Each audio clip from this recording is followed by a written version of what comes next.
Hello. Oh, wait a minute. I'm muted. There we go. Where did Jake go? Oh god, it's confusing. Anyway, hold on. Let me just grab this good son of a bitch. About it more on the push. There you go. You hear me? Why are you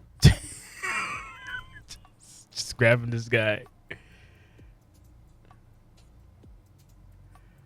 Yeah, I was in the middle of a conversation. Oh, you keep moving my people bad. around. Yeah, no. It's basically I'll yank people up as we need.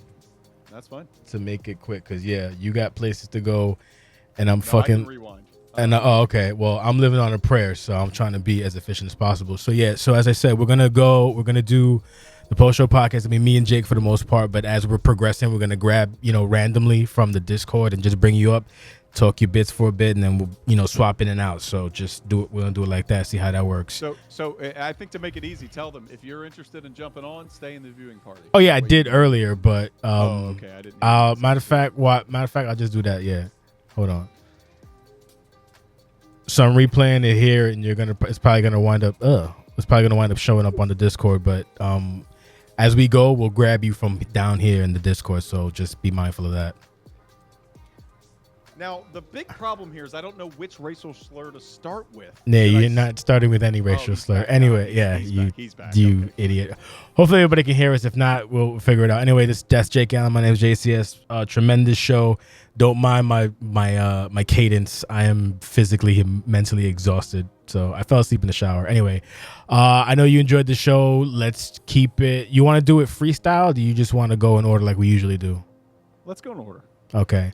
So you could take us in because I didn't do the first. I mean, I did the first bit, so you can talk about the intro and all that good stuff, I guess. I love the intro, I honestly think, given the workload that is on everybody's shoulders when we do this, that these kind of, aside from like a Lucian or maybe even a Summerside or whatever, these like smaller packages are a great tone setter versus like a 3-minute thing that I am usually gonna do.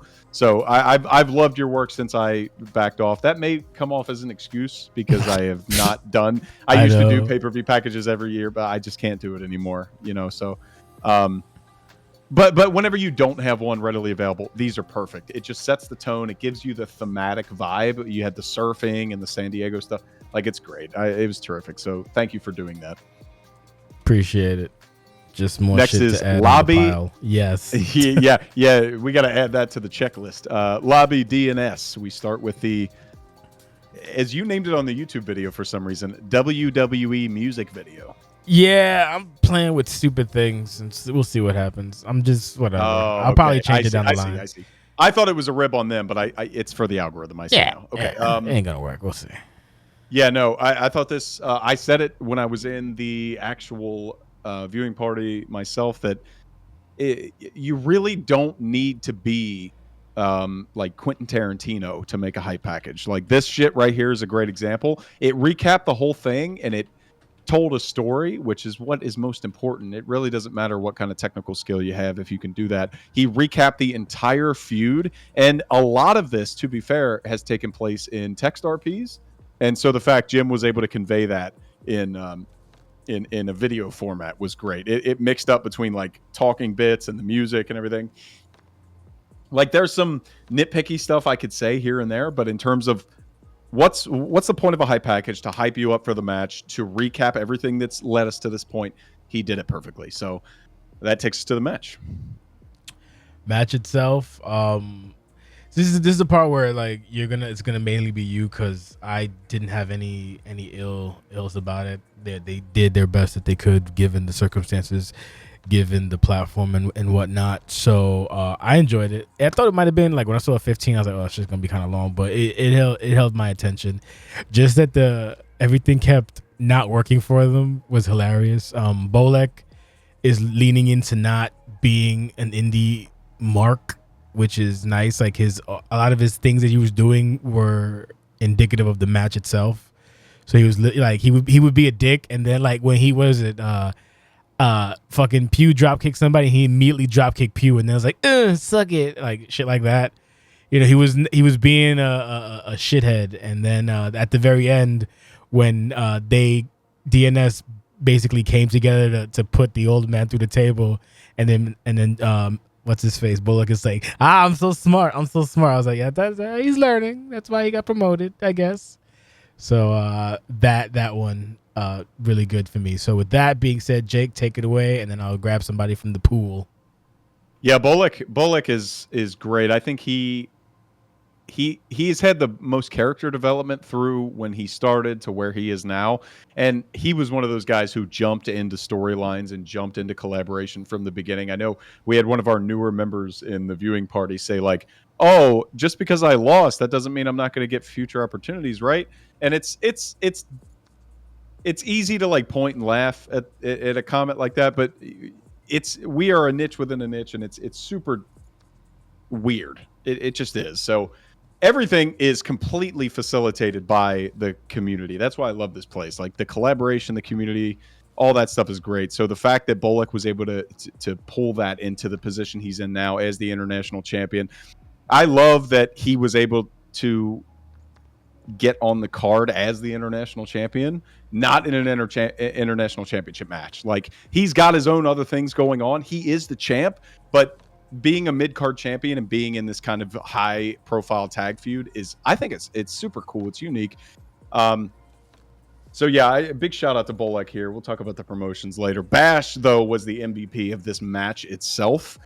There were so many nice spots, and you could tell that if you go back and watch it on the stream. Jay was replaying the fuck out of this match. Like there were so many cool ass spots to happen, and the dichotomy of two rookies who have built their way up versus two of the very best, one of a previous generation and one of my generation, was super cool. And yeah, you already talked about it. The ending, perfect. Despite all the fuck ups, it had plenty of reason to go off the rails, and gimmick matches often can, but they figured it out. And after the second table botch, that flaming table spot where Bash picks Russ Cole up, and then or Paul Pugh up, and I'm glad it was Pugh.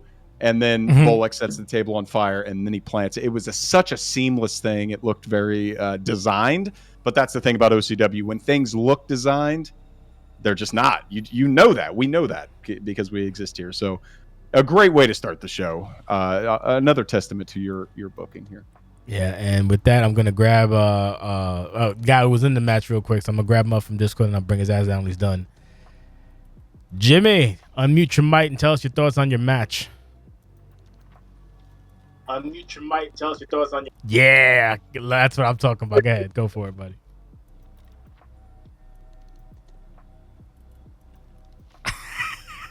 So for whatever reason, Discord won't let me hear you when I come in this, so just where you're aware of that. Gotcha. But I muted the stream. But the match was a fun match. Bullock and I talked a lot throughout the match. We've kind of gotten a lot more experience tagging with one another, and I think communication comes with that. And through that, we kind of figured, especially like on that double whip spot, they're both going to probably try and whip us, so we could probably get something cool out of it. Let's hit B and see what happens. You know what I mean? Overall, Rust and Pew were really great to work with too.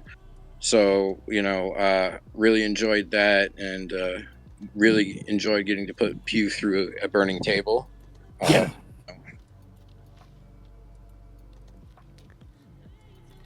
Yeah, he's having connectivity issues. Okay. Well, not connectivity. It's just like the sync. Like he can hear us through the stream, but he can't hear us. All right, I'll bring him back on for now. Thank you, Bash. But he's absolutely right. Like the story they have been able to tell through multiple seasons. This is the kind of shit I love. Stories that last, not just one match, not just one pay-per-view. And the fact that not only a rookie did it, but a rookie did it with the head of ambition, with the guy who was always preaching this stuff. That's a guy who listens. That's a guy who understands the assignment. So shout out to DNS. And again, we'll talk more about the promotions later, but you guys are all an excellent addition to the Fed. And next we have it's a Bobby Batty pre-tag interview. There's not much to say here. My initial thought was this was like not much, but I have to shout out to Riot that the effort wasn't wasted because it still adds to it later. Like I don't have a ton of things to say, but I just want to make it clear that this does hype up the match later on, even if I'm not going to sit here and diatribe, and I already have for 40 minutes about this segment. It was the manager maintaining her presence other than just coming out with them in an entrance. That's how I'll put that. Yeah, that's basically it captured what it needed to do. Oddly enough, the tags were all the tags were kind of a highlight, and then we follow up later on with the the Mass Effect post tag, which is awful in all the right ways. Now, so then after that we have the Dragana versus Dragana and Harper LaRoe. You can take it away and I'll follow through, and then I'll see if I can yank somebody, because right now so far we might be 0 for 0 on this shit. That's it. No, that's totally fine. And if nobody has anything to say about these, it's totally fine. You don't have to force it. But I have a lot to say. I know this match was probably the best pure wrestling match of the night, and this is another testament to the way that you place the card. Like, you have no idea where these matches are going to go, and your instinct, because you've been doing this for 20 years, is to know kind of how things are going to work. So after that chaotic, tornado, hardcore, crazy, hardcore match, the Flaming Tables match, we have this extremely friendly pro wrestling match. This was not a grudge match. This is student versus teacher. We saw this with AJM and Dragana, which we talked about on commentary. And so this was kind of the follow-up to that. AJM beat Dragana. She did. And now we get to this point. Harper has wanted this match for a long time. Harper has been in the groups with Christianity, and she's been looking for her place. So this was a nice culmination of like finding her place. And it just told a beautiful story. Like, Dragana just completely embarrassed her in the initial salvo, and then Harper got mad, and she's like, all right, I'm going to fucking come back right back at you. And she did. But the difference was, when she got up, she started grandstanding and hot dogging, and then Dragana, and this is PvP too. That's what makes I know. That's what people beautiful. don't understand, bro. That's what makes this so beautiful. Is like, she was grandstanding and hot dogging, and she still got rolled up. And you know, when that red light is on, you can't predict what's going to happen. And there's a lot of instances of that on this show. So Harper getting rolled up at the end, it was my favorite finish of the night. The best, like, professional wrestling match of the night, if you look at nothing else. And this is the match that needed that, really, because the story was, it was just two friends, a student and a teacher, fighting each other, and there was no like vitriol or hatred or fire or anything. So you couldn't have booked it better. I love this. I love anytime Dragana's on pay-per-view, and I'm glad that you added it to the pay-per-view. Yeah, no, the finish is what told the story for me. I loved it. Yeah, like you can't what you call it, like, you can't really write this kind of, I mean, you could write it obviously, but they don't. That's why when you were shouting throughout the entire But the fact event, that we're PvP and it happened anyway, is what makes OCW no, because that's special. it's the people who are on the sticks, as they say. Like, exactly. You know, there's a difference between us and then you got, you know, like, for example, where Devin came from, Try Hard Thirst Buckets. Like, you're not gonna get that there, and if you do, it's by accident completely, because, you know, snap jabberoonie. So I liked it. Right. It was a nice story that was being told. Very wholesome of the Dragana, the Caesar Dojo. It's interesting to see what's going to happen after this. I think this kind of like a storied conclusion. If we revisit this, it'll probably be like down the line. But no, it was great. And then it basically like a teachable moment. Harper was like, oh, had the match? Maybe not. So it'll be fun to see what's up. Next, the message from the Faith. So the House of Faith Redux. We don't need to spend too much time on it, but they love the Deborah. But when you talk about like segments on a pay-per-view, we have been guilty before of doing too many segments on pay-per-views instead of matches. Mm-hmm. And I was worried about that when we decided on 10 matches for the show, that we would get too many of these. We did not. There were two. There were many more, but there were two that stood out to me, and it was this one and one we'll talk about later with the Rachel Lachlan, Marissa Welsh stuff. But this one knocked it out of the park. Like, the production values were great. I'm glad that they continue to use the voices and everything, and it looks like Joanna's got some shit planned. I didn't know this was coming, so the fact that she still has her eyes set on Deborah, I don't know why. I don't know what the deal is, but I guess time will tell. But excellent work all around, and House of Faith continues to maintain their presence. Everybody wants a piece of Deborah. So speaking of, that takes us to not Deborah, but the Pride Championship, yes? Yes, And but the woman who got her ass beat last Summerside. No, I'm just kidding. I'm not kidding, but it is Dark Sue versus Ashley Suplex versus Ashley no, it's Dark. Moore So you were right the first time. versus Miss MOTN Hifumi Mayoshi. Yeah, we'll bring in someone. We'll bring in someone at the tail end of this one for a recap. But yeah, this match, pretty exciting. The thing is, like I always say, with like the Hifumi character, or actually Che as a handler, that's someone you can trust to when you put them in a triple threat. They will be the secret sauce that makes the triple threat exciting. So like it's so far it's been.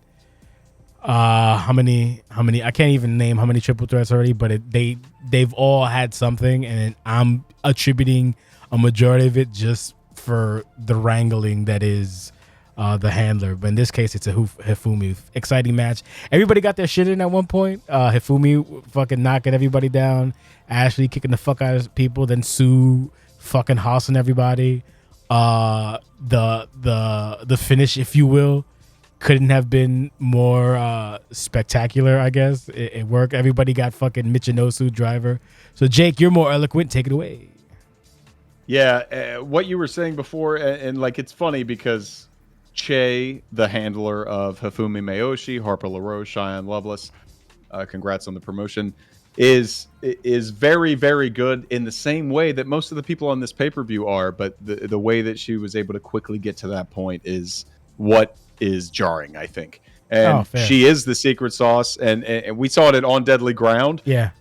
We had 3 good handlers there, and she was the secret sauce there as well, even though that was kind of abrupt. This was not abrupt. This was, the way I'll put it is, this match is what I expected during the On Deadly Ground World Championship match between Joanna, Deborah, and Cheyenne, which was very, very quick because anything can happen in OCW. But what I appreciated about this, while I can't recall very specific spots, it was competitive the entire time. There were a ton of close call breakup, which is super fun. Like I feel like there was like a 6-minute stance where it was big move, I'm going to pin you, and somebody breaks it up at 2. Big move, I'm going to pin you, and then the other person breaks it up at 2, which is triple threat at its best. So I love that. This, I mentioned it in Viewing Party, this was one of the better builds of this show. And we had a lot of good builds. Like this whole pay-per-view, the reason we had 10 matches on here is because there was too much good story to leave anything off. And this was a great example why. And the fact we have the Pride Championship now to give it that extra levity was great. Ashley looked awesome. I thought this was one thing that I thought after we recorded was Ashley like really redeemed herself after the On Deadly Ground match. And she's not going to listen to this. She doesn't give a shit. She's going to stay like nose to the grindstone and just keep being Ashley as she has been. That's why she's the most decorated champion in OCW women's division history. But I'm going to say it for everybody else. It was a great showing for all 3 women, especially Ashley. And yeah, the ending is the biggest thing that stands out here. That ending where, and you mentioned it to me, Ashley tries to roll out and they get their body in the way to stop it. And if that doesn't happen, like what does the finish look like? You don't know. The organic nature of the way we do things is always the most fun. And then the finish, Dark Sue, we go from Tara to Turris coming out 2 years ago saying, I will bring championship gold to my house. Of course, that's Suplex's spouse. She can't do it. She fails multiple times. She eventually gets fired. Suplex, seeing her world fall before her. Her wife is now no longer with the company. She devolves and becomes this evil version. And I said it at the end of commentary. This is not a good example. This is not how people should have to be to succeed. It's a great example. She was nice for 4 years and she couldn't shit. get anywhere. And then the first time she becomes an asshole and kills Ashley Moore on TV and brutalizes Hifumi. She is rewarded. Excellent finish. Excellent match. One of my favorite matches of the night. Could be the best in-ring match of the night, all told. Suplex is your new Pride champion. I can't wait for the voting. I will say this. Another thing that I also enjoyed is like Hifumi took a risk with the moonsault when probably could have went just for an easy pin and stuff like. It's like the little things that add to the character and to the sauce.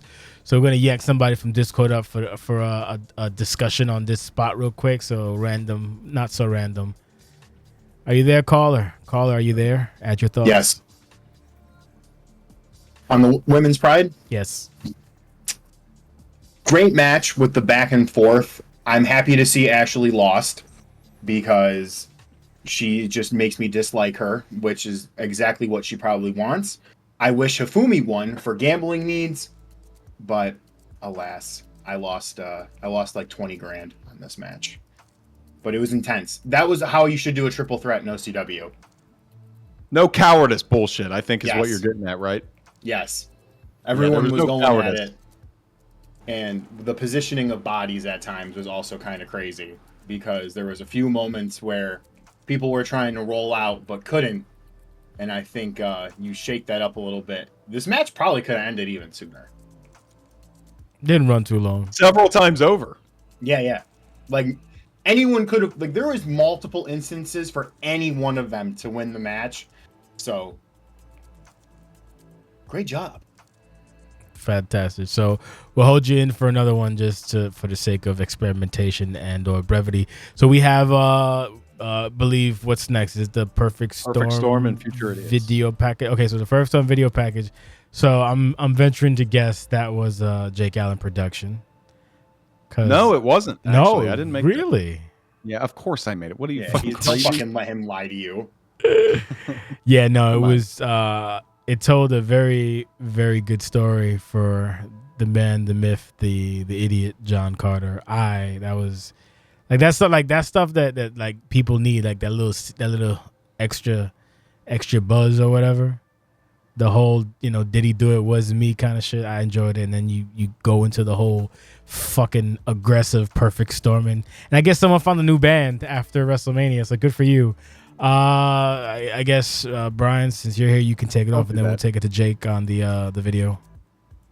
Well, Jake's hype packages never disappoint. The guy continues to show why when you put that level of effort into OCW and just your creative outlets, like, it'll shine back at you. He's doing hype packages that even like real promotions can't be on the level of him. And then the match itself, dude, the highlight of that match was when they were all fighting on the outside. I don't know if that was in the match or if they did something separate. Knowing Jake, I highly doubt it was something separate, because on how they got so lucky that no one was getting stunned, the back and forth was insane.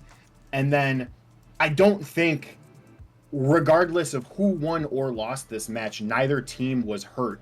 Like, you could still, even after this match, put Perfect Storm at Lucian for the tag titles. Like, I think the tag division in the 5 years that I've been here, and now this could be recency bias because, 3 tag matches on this pay-per-view, but it's like the tag division with solid teams, it's so solid right now, and anyone can be champ, anyone can win at any given moment. So it's like, to see Future Idiots win was surprising because Harvey and Quartz were beating the fuck out of them in the beginning of the match. So definitely out of the tag matches, this was the tag match of the night.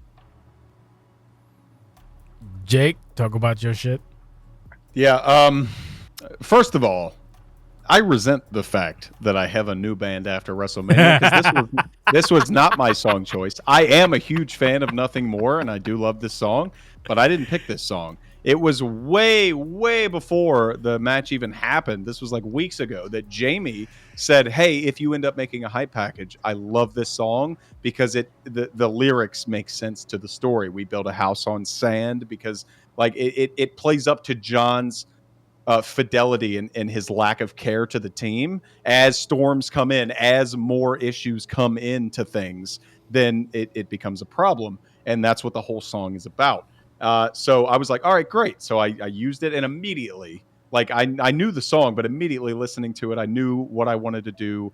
I like to listen to songs first and just visualize what I want. And this happened more so, especially in the main event package. But I visualize what I want, and then I try and do the best I can to make it happen. But the story here is very clear. It's not about Perfect Storm. Perfect Storm are the people beating down the doors. We are not the focus of this. It is John Carter and Jordan Trance. And because of John's incompetence, both in real life as a handler and as a character, he has put himself in a situation where people think he's a dumb piece of shit. And guess what? He is. I'm going to say it right now. He attacked Jordan Trance. That was not a part of our plan. He just added that to his match. And then we're like, okay, I guess we're doing it. So like, yeah. So I thought it was a good opportunity. I love the song. I love everything, and I thought it turned out great. I watched it back a million times. I was very proud of that one. And again, it just keeps adding to the legacy of OCW. Like when you go back and watch stuff, I'm glad that this will be a part of that. The match itself was awesome too. It was a normal tag match at first, but I mentioned it on commentary. Perfect Storm matches end up devolving into these outside brawls. And Brian, no, there was no additives here. It was just when I went over as Quartz to grab Jordan Trance, it was just him and I reversed each other for what felt like 40 minutes. Mhm. And then John and H2O reversed each other for a million years. So like that made it a great brawl. And it reminded me of the On Deadly Ground brawl because me and Cass did the same thing and Rex and H2O did the same thing. So like I love that aspect of the Perfect Storm persona. I obviously didn't want to lose. I was single orange when the signature happened, but that finish was too good. I did not like, it's OCW. This is what makes it perfect. Quartz walking into the guy who wasn't supposed to be in the match, going for the finisher, getting caught with his dad's finisher. His dad just powerbombed his tag partner, and like everything worked great. And I tried to kick out. You can see it. You go back and watch it. I just fucked up because I sold like Scott Hall and I was popping so crazy in real life. But yeah, I'm super proud of this match. This is 3 straight losses for the Perfect Storm at this point. We'll see what happens in 2 weeks when we return on Riot 621. But very proud of this match. My only regret is that we finally get our hands on the Future Idiots, and those dumb pieces of shit don't have the titles. Just the fact that you fucking went in for your oopsie daisy, and once I saw it, I was like, oh shit. You just ride it, and then I said it to you when we were in the booth. Between On Deadly Ground and this, I am court martial. You are. I walk into finishers. And it's funny because you also mentioned that like this is gonna fuck everybody up in the main event, And it did. I think a lot of people. Yeah, a lot of people were like, oh god, My favorite part of losing matches in OCW is I know everybody's going to vote on me, and then when I lose, they're going to lose a bunch of money, and that just brings joy to my life. Oh man, the fucking panic people had, it was great. Any closing thoughts on this match? I enjoyed it thoroughly. I don't have any other verbose things to add about it. It told the story it needed to tell. I'm actually interested in the Future Idiots, but I'm worried from a kayfabe or kayfiz standpoint how John's gonna fuck it up and it's just gonna go because now I want to know what the fuck happened. Did he do it? Well, did he not do it? We know that Jordan thinks.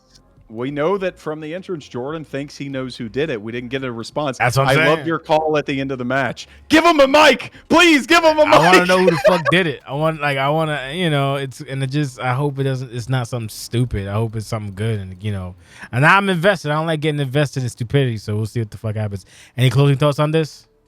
I know Quartz was having flashbacks though.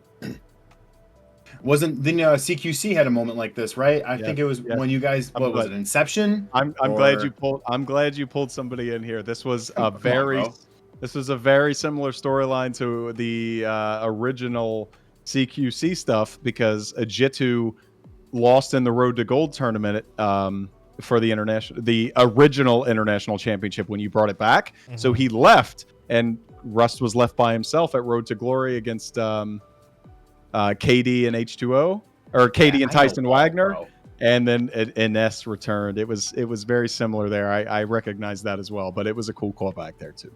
Very, very nice. Okay. 5 years. 5 years, dude. All the callbacks tonight were insane. I felt like an old timer who knew what the fuck was going on. It was great. Dude, there are some ones later in this show that are fucking crazy. Let's go. I'm able to be here and talk about them. Come on now. It's a long time coming, old stuff. Okay, so I'm gonna drop you down for now. We'll bring you back for your match if you're still around or wherever else you fit in between. But we'll see you in a couple. All right. Now we have Baba DNS Bash Bolek backstage. DNS Bash wasn't super effective. Like I think it. No, it was super effective. No, it was super effective. It did the job. The actual substance of it was fine. Like, we're celebrating, and I like these to break up the action, like, so that we can digest what we just saw, and then we go to the next match. So these are good. But my God, when Bolek leaves and Bash walks back the other way, everybody in viewing party, there were at least 3 or 4 people at the same time that go, "Is that Drew McIntyre?" when Mark Reese walked into frame, and all of us just lost it. I'm gonna have to go back and watch this because all of us were fucking dying. Yeah. I'm like, what is happening? This is because the handlers involved, I know they would never do something so stupid. I know. So I'm like, at that point, like, there was a part of me that was like, hold on, is this like a collaborative? Is Drew McIntyre here? But no, it was Mark Reese. It was hilarious. So the funniest moment of the night, bar none. That was literally everybody. I'm trying to see if it queues up so we can. Matter of fact, I can get up myself. But yeah, no. Yeah, there it is. And he just fucking. When he walk up, the walk up is so tremendous.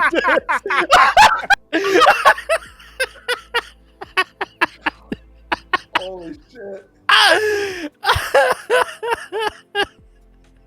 But I mean, great work. All I have to say about this is I'll be very upset if Mark Reese gets anything. There it is.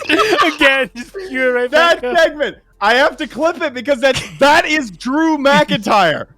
But no, seriously, I will not accept a reality where Mark Reese is sympathizing with DNS. That's all I have to say about this. It will be a very dark timeline. What's next, Kimasabi? It is Heather and Blaine. Heather and Blaine, no frills. Again, this one was one of the ones where I got very leery about the time, but as per usual, my quandaries were abated when we had my wife fucking just eviscerate everybody for like 5 minutes. No, good match. It pretty much expected it what it was gonna be, which is like a knockdown, drag out affair, grimy, dirty, disgusting fighting, what you expect from both competitors. I mean, like, what it really is there to say? Like, this is actually kind of impromptu because this is a request. Actually, I'm like, that actually makes sense. So there's no reason to be like, no. But yeah, it ties into all the story with the whole hired gun angle and Heather's, I guess, return to the Heatherness instead of the Furiosaness. Even got a little shot of Cody there to fucking be whatever. So we'll take it to you, and then we'll bring in a motherfucker from the VP. Go for it, Jake. Yeah, man. I mean, that's my biggest call on this card, and I told you that when it's really difficult to pitch a 10-match card, and I know this is silly considering we're about to watch a 12-match card starting right now on Double or Nothing. No spoilers, by the way. I'm going to rewind, but the fact that every single match here has a lot of basis in long-term stories. Yeah. It's like nothing else, honestly. But this one's terrific. This makes perfect sense. This is a singles match that I actually wanted at some point, but things happen. We talked about it. I think we did a great job on commentary on this one. You think so? Yeah, I do. I think we laid down the groundwork so much, and it just flowed so well to the ending and everything. But aside from gushing from ourselves, this match was a perfect juxtaposition to the women's match we saw with student versus teacher. That was a technical masterclass. They were just wrestling each other. These two bitches were fighting. They were punching. They were kicking. They wanted to kill each other. And that is exactly what you'd expect from Blaine and Heather. And on the lead up to Resolution, this, to me, is a great example because I have my own predictions of it doesn't matter if the end result at Resolution is predictable. What matters is that the journey is fun. And this match fucking ruled, and it had people on the edge of their feet. Like, they did not just assume Heather was going to win. She had a lot of opportunities to lose that match. And the final nail in the coffin, Heather is strong as hell right now. The ending with Blaine getting fired was a huge jump for me. I didn't really expect that to happen. I had no discussions about any of this shit, so I was just that's just as you. Super out of left field. And the only other note I have here is to put you over as like your Stockholm syndrome gimmick that you have right now, where you're just like Yeah, that's my wife. Yeah, man. She's It's cute. like that, man. Like you've given up entirely, which is great because it gives her free reign to do whatever the fuck she wants without you being the ultimate authority. And it makes sense in your character. You've been doing this for 20 years. You don't have any more energy for this. Damn, I have nothing left to fight for. So your commentary added a lot to it when we got to the imp parts. And I look forward to seeing what they do at Resolution. I have no idea. So that I just one point I wanted to ask you about. You mentioned something along the lines of that the thing is clear to Lucian. What do you mean potential matchups, or do you mean like I just need some clarification on that? No, I mean going in, I was like, "Oh, Heather and Empress is the," and we talked about this in the. Oh, okay, got you. In the booth. I was like, "Oh, Heather and Empress is the end game here, right?" Like, but the way that they maneuver and just the way that OCW operates, in that you can't really predict things, especially in matches. I don't know, and I cannot predict anything Olivia is ever going to do, even when I work with her. She surprises me. So yeah. So I wanted Heather to win this. I'm glad she did. I think it tells a better story that way. I had no idea Blaine was going to be fired, and that throws a wrench in my plans because I was about to ask for a Blaine match. Oh, that would have been sick. But shit, I guess we'll see. We'll find out. Maybe I'll be like, "Hey, don't fire her." So, let's see if I can grab this mouthy pendejo. And while you do, I'm gonna caller. You're on the air. What are your thoughts on the Heather Angela versus Furiosa match? Oh, he's in shock. That means you, Bolek.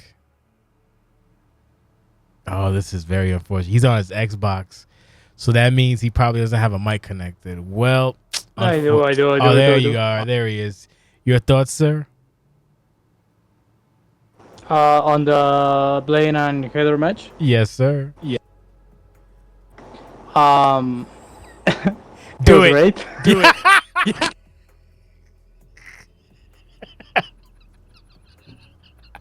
Anything else? No, I mean, it was really an amazing match. And I think the right person won. Like, I think Heather was the one needing the win. On her way to Lucian against Hemp. Because I guess that's what's going to happen.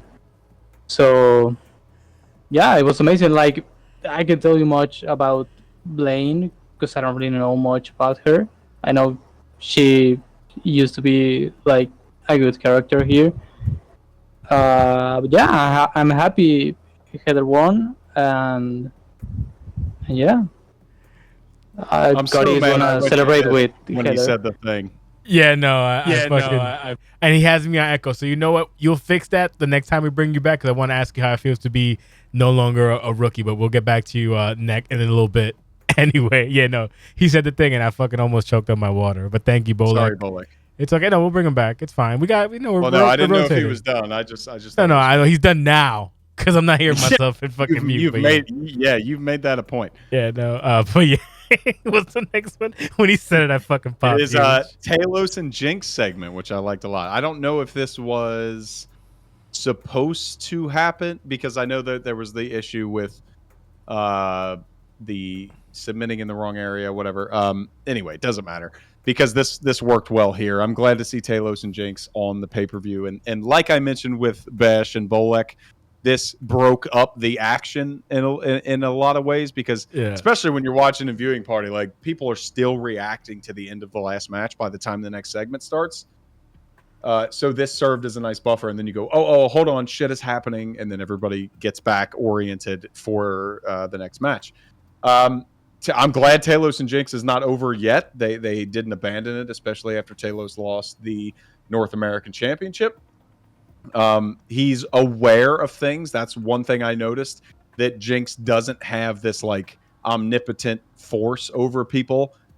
Telos knows that he's fucking with him and he wants to get after him, and it doesn't have to be any more complicated than that. So it's very easy to get to a pay-per-view and just blow everything off and be like, that was nice. But when you have stuff like this that gives you a little bit of intrigue heading into the TV after, especially when we're going into Lucian, it's good stuff. All right, so I'm going to bring in Jinx talk by a segment, then I'll hold him off. I'll bring him into the next segment, and then we'll do another switcheroo. So let's see if I can get this motherfucker in here. Caller, you're on the air. What's your question? Caller, you're on the air. Are you too high? Oh, he's high as fuck. So you know who's also high? Gooch. Me too. But you got to be a professional. Gooch was higher than Giraffe Punani. There he is, sir.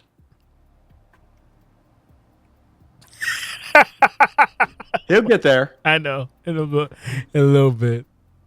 This format has its pros and cons. This is definitely one of the cons. I told you this would happen. I know you by did. the way. But hey, look, that's what we're at. So yeah, I don't hear him. It's Jinx. okay.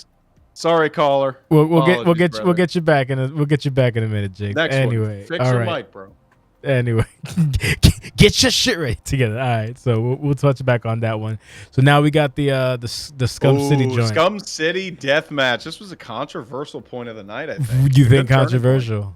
I think so. Yeah. All right. So first we have the video itself. The video, very good. What's it called? Summation of the feud. Oh yeah. A very big breakdown of the feud. That shit was sick. This is what you said was 4 years or 5 years in the making? Four. Almost 4.5 years. Turmoil, the takeover, took place on January 23rd, 2020. And wow. And like while we were all a part of that, what took me like what hit me the most is like while I'm watching this, seeing old Rex, seeing old Cass, even seeing old me, old B17, like there's the evolution that we've all gone through is heartwarming and devastating at the same time. I'm so glad that this was the main point of their story, because the fact that Rex, after everything he's been through, would be so petty and petulant that he would go, no, everything I've done up to this point, all of the titles, all of the domination, all of the safety matches, all of the violence, all of the bleeding, all of the gross negligence, the only thing that I can't get off my mind is how this guy fucked me on January 23rd, 2020, which I got to remind you was before COVID was a thing. This story comes from pre-COVID. Generational hate. And they did a great job. This is another good example. Like, I like to cut HUDs out and be very cinematic with my shit, but like, you don't have to. And we're watching this. Nothing's cut out. Nothing is like, it's fine. If you can, it's fine. But if you can't, it's also fine, because they told a beautiful story in this. And for me, it was like looking back into the past, like looking back not only to this moment, but like where our lives were at this point. And then their rematch, which I'm seeing on stream right now, which ended in the DQ. So he never got his finality. And they never really talked again until the end of 2023. And when they teamed up, like it's excellently done. The fact that we're all still here after all that time and have been very consistent otherwise is heartwarming to me. But for the people that are newer, that weren't here during that pandemic era, for them to get a glimpse into why this is happening, I thought was way more impactful than me being nostalgic. The match is a different story, but that's how I feel about the video. Excellent job. I loved it. Nah, it was really, really well done. I enjoyed it immensely. I enjoyed the story that it told, and yeah, you touched on a lot of valid points that I wish rookies could like understand. I guess, because like, you know, like take someone who would have what happened to Rex at like Casmo. They would just probably leave or whatever, or just have that holding over and being. Well, he's holding it, but he's holding it for a story. Yeah, exactly. Rex, like, here's the thing, and this may be something that rookies don't understand when they first get here. Everything is collaborative. Like a rookie who's shitty about that can't see the forest for the trees, for lack of a better phrase. That's a good phrase. Would never have accepted that match with B17 and Cass in the first place. Like, they would have thrown, like, if Rex was a piece of shit and they were like, oh, you're going to fight Cass for the CCW title on a random episode of TV because he's taking over the episode. And then not only are you fighting Cass, but you're not even fighting Cass. You're fighting B17, who has been captured by Cassidy. They would have been like, no, UFC, gotta win. Like UFC. But Rex he's smart. He's smart, and you've seen it. That's why he is one of the most over acts in the history of the 20 years that we've been doing this thing. And like, what I didn't even realize, like, I don't mention the fat thing on commentary, his weight gain, but like, Yeah, no. once I was rewatching it, I was like, oh my God, Cass was the reason that he became the man he is today. Like, it hit me because of the excellence of the package. Like, oh man, Someone said it. Someone you just said be it on open stream. to have fun and like do stories and like it's fine. Winning and losing, who gives a shit? Someone said it on stream that he was. Yeah, someone said he was eating his pace. Someone said he was eating his emotions. So it's Cass's fault. Rex. It is 100% Cass's fault. He looks the way he does. Rex was the pinnacle of a fit Scotsman dominating the division before he ran into Cass. He ran into Cass, lost in the chamber, came back super fat to fight Austin Lee. I'm talking super fat to fight B17 in that Kumite at Clash 2021. And he's slowly like gotten lower and gone, like his weight has fluctuated. But it's, I don't know what it is. I'm an emotional guy. But just to watch a guy like have this body transformation, it's funny to just laugh at, like, oh, he just got fat because he's old. But when you're able to tie it to an actual development that happened in the guy's life, it makes everything more real. It makes everything more impactful. And that's what made me the most invested in this match. I was very disappointed in the match, but it made me invested in it coming in. Okay, that's an interesting take. Okay, so while you're doing that, we'll do kill two birds with one stone. Caller, you're on the air. Are you available? You're live. Because I want him to talk. He's here for his match. I want him to talk about his match, but not just yet. We'll hold you for last. Just want to make sure you're here. So, Jake, you can talk about the mask and I guess talk about why you didn't like it. Perhaps. Go ahead. Well, the beautiful part of this is my disappointment came in a. I don't know how I want to phrase it. It was a relieved or happy disappointment, especially with the way that it was. Hello. There we go. Okay, you gotta finish your point, Jake. Did he just fucking disconnect Jake? What the hell? You all right there? Hello. Yeah, no, you're here, but Jake was talking and then he just like his mic just died. Oh, this is just all kinds of fucking. That's how mad I am about this. I unplugged my mic. No, I'm sorry. I bumped my microphone and unplugged it. I'm sorry. But no, it was like I came into this going like this is one of my most anticipated matches. This has been building for so long. I've been a part of it the whole way. Like I was affected very personally through Cass Moyle as well. The only reason I ever became CCW World Champion is because of Cass Moyle. So like all of this ties in perfectly. The reason I was disappointed is because of the way the match went. All of the hype of a Scum City death match. This is why I think it's brilliant, by the way.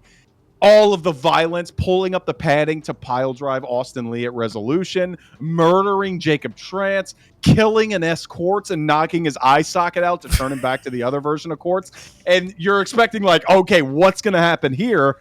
Nothing. Cass throws all the weapons out. He did get suplexed into the door, which was huge. But like other than that, Cass is like, oh, I'm going to put this bat down and now we're friends again. There's more story to be told here. So like not everything has to be finality. That's why I think it's brilliant because he completely subverted the expectations of everybody. He did Cass no. But as somebody who wanted to see a 30-minute blood-filled killer match with Rex, I was disappointed there. But the match itself was awesome. It played perfectly to the story they've been telling. Cass wants to continue the team. Rex wants to kill him for what happened 4 years ago. And he kept throwing the weapons out no matter what Rex would bring in, except for the door. It ended on just like a wet fart of a clothesline. Like, it was great. It was so good. In terms of story, it's probably one of the best of the night. Well, he did knock him out, so it's fucking me. Yeah, all right. Okay. Yeah, look, I have faced Rex in one of these matches. You're not going to tell me that that's knocking him out. And Rex knows it. He got back in the ring. He's still moving. He's not out. Even he knows this is bullshit. Anyway, I'm done. When he's like, wait, what? He's still. My favorite is that when he threw weapons, they still didn't connect because usually he has really good. He's very Michael Jordan with those fucking weapons. So the fact that he didn't want to cooperate with him was great. It was helping cast. But no, the funny part about casting is this is kind of playing to, you know how some people like they just, oh, I'm gonna run out all the time because it's my character. I think Danny Watts said that at one fucking point or some dumb shit like that. But like this is his like he's not like the violent guy. Kaz not the violent, the deathmatch guy. So he's not, he don't want no part of that. So him making sure it doesn't happen or trying to makes it all Which, by the more way, funnier. fits so perfectly perfect. with the fact that Play he's your like a character. church dark guy, and Yeah. he just doesn't want any violence at all. Yeah, play your character, dude. Play your character. Like Beautiful Horace stuff. is the one that'll get cast violent as we seen, because Horace is like the tobacco. Exactly, and the Rex has potato never salad. given him any reason to do it. So like, it's way more nuanced than OCW has any right to be. I know, right? Is how I feel. Like the fact that Rex, I'm gonna kill you because of what happened 4 years ago, and Cass is like, nah, past is the past. Like bygones are bygones. I don't want to fight you. And then they Kaz were like, able all to right, do we'll it. fight. They were able to pull it off in a PvP setting. What is better than OCW? Tell me, somebody. Well, fucking Rachel using Rex's bat that he dropped. that was that was accidental renaissance when I saw. I was like, oh, this is perfect. This works. But yeah, no. He's like, look, man, we had the match. It's over. Rex is like, fine. Anyway, Rex, this is your fucking match. You're in it. Speak on it, I guess. Okay, so there was a lot more that I wanted to do with the match, which I would have been able to do if you Oh, you don't say. Finisher. Like, there was the light shivs, there was the barbed bat, all these fucking space out through the match because I didn't want to do it all at once. But of course, because this game's a piece of shit, he went out on the first finisher, so I didn't even get a chance. Once I hit that finisher, then I was gonna get more in. Like, I had fucking spots and shit that I wanted to do, like cinematic stuff, because I like being cinematic with this match. It's my match. I want to, like, I was going to fucking tease pulling up the fucking mat and then have that destroyed by Cass as well. And I couldn't fucking do it because I feel it. I feel everything he's saying so emotionally right now because we went through a whole production schedule when we did ours at Road to Glory last year. I know he is telling 100% the truth. I've been fucking planned out, meticulously set up to make it look like it makes sense, and I couldn't do it this time. Even the one where I controlled the fucking arenas because we were stuck in set ones. We still did the backstage stuff to fucking lead up to it, so it still had something unique. I couldn't do it this time. Correct. Like, The fact that he was fucked and it still was genius, it Yeah, makes like- me even happier. Basically, the entire idea for this version was, of course, what was being mentioned. Cass doesn't want the weapons, so I'd bring in shit, he'd take it out, I'd try and use it, he'd get it away from me. That's what was the story of this version of the match. And then he went and got knocked out. And they got knocked out in the first one, so it was just like, oh. Which also, once again, makes sense because Cass goes down quick. What a pussy. Oh my god, I love the fact that he had everything planned out and Cass just gets knocked out immediately. Mm-hmm. My thing is, and I said it to you when we stopped recording the match, I was like, that is not how I expected that to go. And then when they ended like looking at each other and they were like friendly and like, it would be one thing if Cass said stop and then it just cut or whatever, but Rex openly threw the bat down. So like he has some kind of voluntary acceptance to this thing. And if they are Mass Effect's opponents at Resolution, Oh my god. that's going to be bad news for you guys. You might as well just fucking play Rex's theme nonstop for the entire match. As fucking, they just fucking New Jack style. Can I get a hallelujah? They just fucking, Holy shit. show up with the Can you even have a shopping cart full of horse shit? Because that would be I didn't even know you could have a door. I'll yeah, no, I didn't know there Rex was a on door this one. either. When I We're saw- seeing we're seeing the spot on stream right now. That suplex into the door Yeah. was the most organically dope shit I've seen in so long. Oh my god, yeah, there was just a random fucking door. Anyway, We'll keep you on, and then we'll add. What's next? We have the OCW. Yes. Oh no, we have a couple segments first. Next, then OCW. No. Next is the tag team title match. Oh shit, my bad. Because you were supposed to put this before the 3 world title matches, and then you didn't. So then when we get to the tag match, I go, we got Scum City Deathmatch. Yeah, you are right. I did. Wow. Yeah, that's what happens when you. Which it popped me crazy, but oh shit, you're absolutely right. Oh my god, yeah, you're right. Because that was the idea. It was like, oh wow, well, it worked out either way. And again, much like, and we'll jump right into it here. Again, what we talked about with like recapping the story, or like giving you the emotions that these two teams have felt leading into this. This did a great job. I think it could have been better. It was a little bit short. I don't think it really like led as much credence as it could have, because this has been one of my favorite things. Like, this whole story is why I bought into Bobby Batty being with Chance, being with Derek, the whole Grit and Glory saga. Like, this was the story, and this has been one of the biggest stories in the tag division since last Lucian. So I thought it could have been a little bit longer, a little bit more fleshed out, but it did its job, which was important, and that leads us into the cage match. Yeah, no, cage match was enjoyable. Unfortunately, they had, again, the game, doesn't allow you to do things that you're supposed to and previously. So matter of fact, let me get him in here for this one. So okay, hold on. So we got extra people in here, so we're gonna rotate. But yeah, so I was saying, given the fact that they weren't allowed to, basically, you can't actually do tag team, pin submission in there. You have to basically make it a 4-way and hope to God you don't hit each other. So they did that. So that's shout out to them for doing that. Worked out rather well, in my opinion. Yeah, match was kind of short, but it was very violent for what it needed to be. It kind of did what it had to do, thing wise. So Jake, you can extrapolate on that, and then we can go to L. Brian Jordan and keep it moving. We also have a segment after that that's actually before this, but I digress. Go ahead. Did you knock your mic out again? Oh. No, I got up to do drugs. Are we still talking about the cage match? Yeah, just did you want to add anything, and then I can have a. Oh yeah. The match I think was great. My biggest pro here was that they immediately were like, this is going to be a really tight, like awkward looking match, and it was, but it was unique.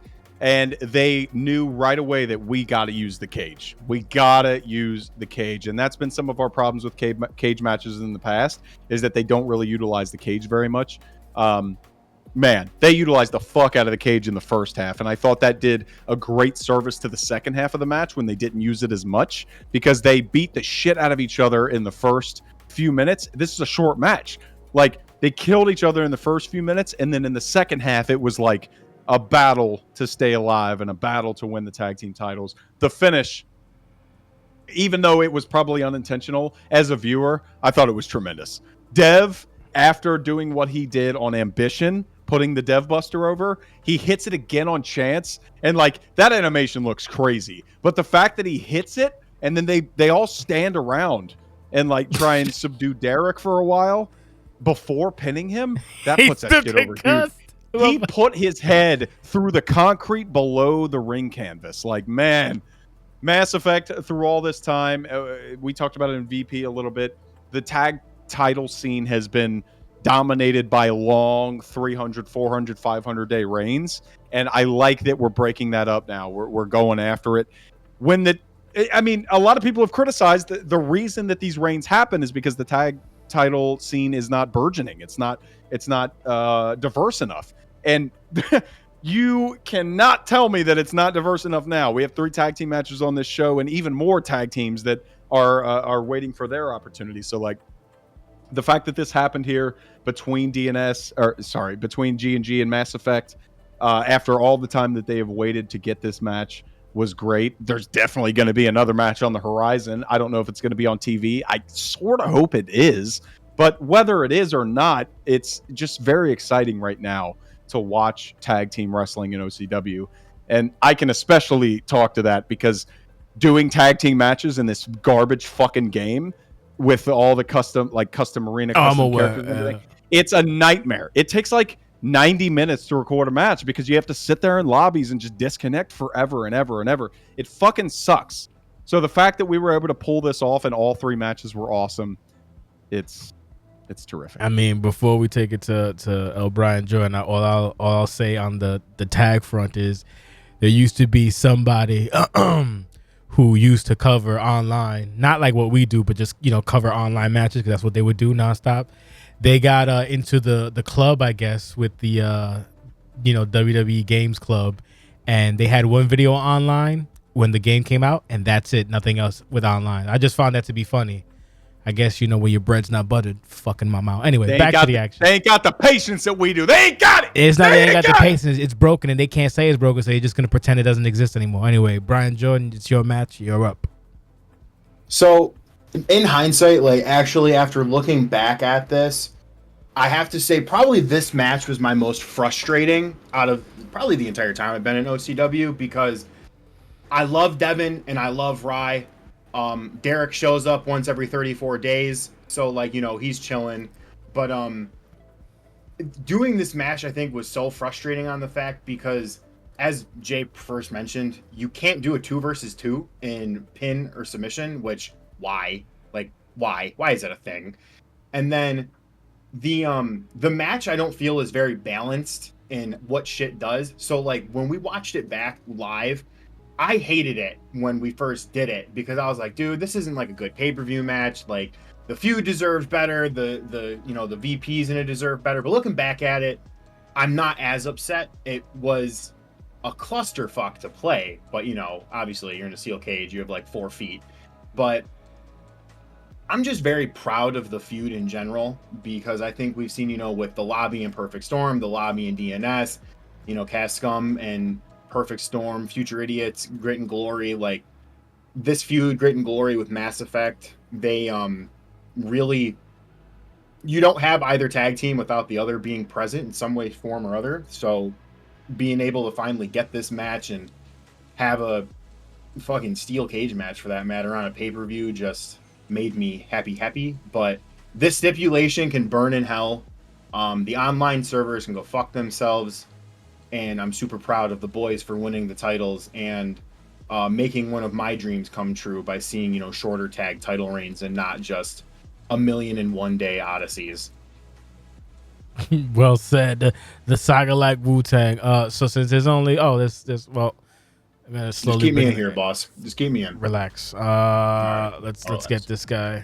All right. Any thoughts on the what you call it? Jimmy? Did you fix your shit yet?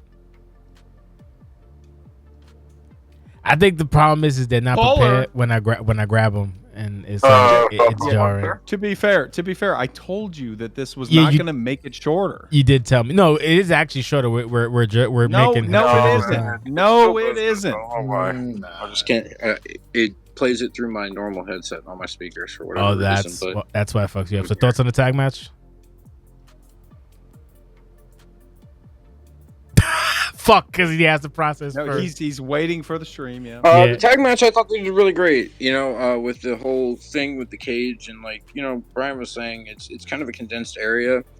But I thought the match type worked out really for Ryvon and Devin Flash because of the type of characters they are, being kind of heavier set guys, kind of throwing them around and using the cage as a weapon early and often really worked out. The whole gimmicks as well. And when they were coming to the ring, I liked the whole laissez-faire thing. We're cool. We're at the beach from Mass Effect and Power Rangers theme from Grit and Glory. Really trying to portray their babyface superhero type thing, which was really cool as well. Overall, for what they could do with the match, I thought they did a great job. Fantastimundo. So we'll hold you here for a bit, because I wanted to get the rookie perspective on being promoted. But before that, we do have the Ryverse, as I call it, Ryverse for Rachel segment, the big reveal. Jake, your thoughts on this? I think you had something to say earlier, but I might be misremembering because I'm fucking half dead. No, well, first and foremost, I do love that song, Red Rum. I like the mixing of I love the mixing of genres when we're getting into it, and I do it myself, but to see other people do it is nice as well. And just as a blanket statement, everybody, well, not everybody, most people understood the assignment on the pay-per-view. If you got a pay-per-view, the least you can do is fucking color change your attire. Like, what are we doing here? But and the people that went even a level above, shout out to you. Like, even like Cass's green attire in the Scum City Death Match. Like, that's good. Rex doesn't really do much, so it's normal. But you know what I mean. if you're booked on a pay per view, fucking come on, change your colors at least. Anyway, yes, this was my favorite segment of the entire pay per view, non-match, obviously. But golly, a 7-minute segment is super dicey. Like, if you submit that and you see 7 minutes on there, all of us are going to go, okay, this could overstay its welcome. This could be boring. This could be whatever. Man, the Ryverse is on a whole new level. The fact that she has been able to pull in a rookie into this shit and make her feel ingratiated and make her feel welcome and really just teach her the ropes of OCW is great. And it goes even further than that. I thought that's where it would end. And Jay, as you mentioned, she does pick up Rex's bat, which was a perfect continuity point for you. The fact that we ended that match and then she picks it up and it's like, oh shit, that's Rex just put that down. That was a little thing, but it popped me huge. Rachel Laughlin's doing a great job. I like her voice. I like the cadence and everything. Marissa's voice, I guess she doesn't have a cold, but she certainly sounds like she does all the time. I don't know why everybody's hounding over her. She's got what I got. That's the least hot thing I've ever heard. From New York, bro. Yeah, she is. I get it. Just a bitch.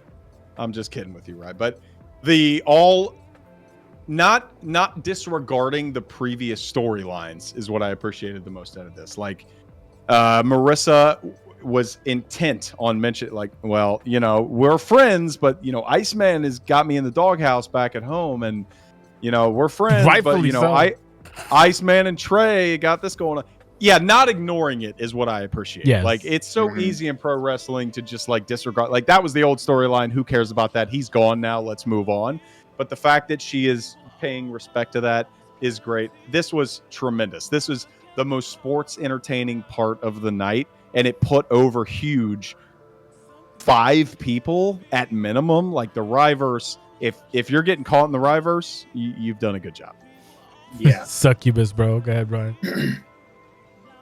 I think just more adding on to what Jake said, you know, it's just Rye has this talent of being able to make certain things that normally wouldn't go over as well. He makes it flawless. Like, I didn't know this was a 7-minute segment. Like, it did not feel like a 7-minute segment. And I think another thing that Rye, and of course, you know, like, I know Rye does consult with people on what their character would say or what their character would do, but, you know, when you work with Rye for a certain amount of time, I feel like the dude just starts to get to know what you would do. So, like, Marissa and having Trey come back in, like, really putting Trey in a nice spotlight, you know, just bringing him forth to people's eyes. And this rookie, like, I haven't seen much of them yet because I know they're just getting started, but, like, you getting already involved with Rye, like, don't take that for granted. Fucking take that bitch by the horns and just run with it as best as you can, because Rye is absolutely one of the top tier people, and this segment showed it.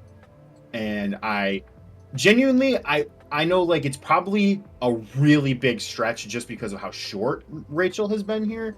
But if this match made it to Lucian, I would not be upset with that. I feel like there is that opportunity to where maybe they could do that just based off of how well Marissa is as a character and the segments Rye produces. Finn. Bash, you have this is your 20 your 20s. Oh, you're back. Okay, good. No, I got my audio fixed. I got that all fantastic. figured out now, so it works. Expound, sir. Expound. Well, this doesn't sound fixed. Yeah, Jimmy, are you hacking yourself? He's playing the gimmick, brother. It's called latency, brother. Yeah, you're late. Yeah.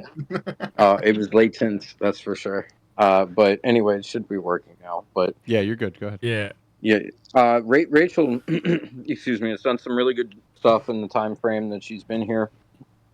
Asked some really good questions, put together some really good content, and like you said, Rye's always fantastic. And 7 minutes dicey, but I think the whole thing flowed because it existing stories and brought things together, which made a lot of sense for the viewer.